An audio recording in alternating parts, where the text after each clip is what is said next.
તો દોસ્તો આજે સોશિયલ મીડિયા આશ્રમની અંદર ફરીથી અમારા બેન અને એમનું આખું ગ્રુપ ત્રીજી વખત જમાડવા માટે આવ્યું છે. જય શ્રી કૃષ્ણ બેન.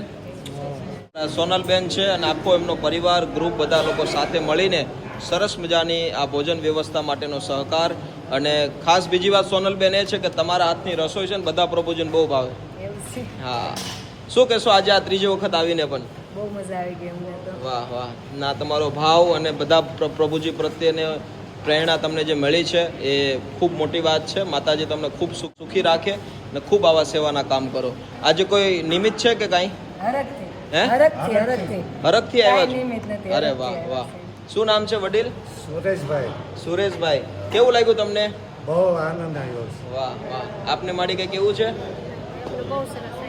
Thank you so much. બહુ આનંદ થયો મહારાજજી તમે આવ્યા અને બધા લોકોનો ખૂબ ખૂબ આભાર કે તમે એટલા પ્રેમ ભાવથી બધા લોકોને ભોજન આપ્યું. ખૂબ ખૂબ ધન્યવાદ બધાનો.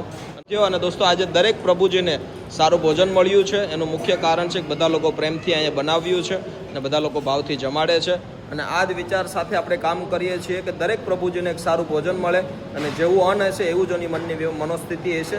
તો તમે પણ તમારી આજુબાજુ લોકોની સેવા કરજો, બની શકે એટલો સહકાર આપજો અને તમે પણ આવી શકો છો સોશિયલ મીડિયા આશ્રમમાં જમાડવા માટે. અમારો નંબર, બધી જ વસ્તુ તમને ડિસ્પ્લેમાં મળી જશે. સહકાર આપજો અને તમારી આજુબાજુ લોકોની સેવા કરજો. જય માતાજી, જય શ્રી રામ.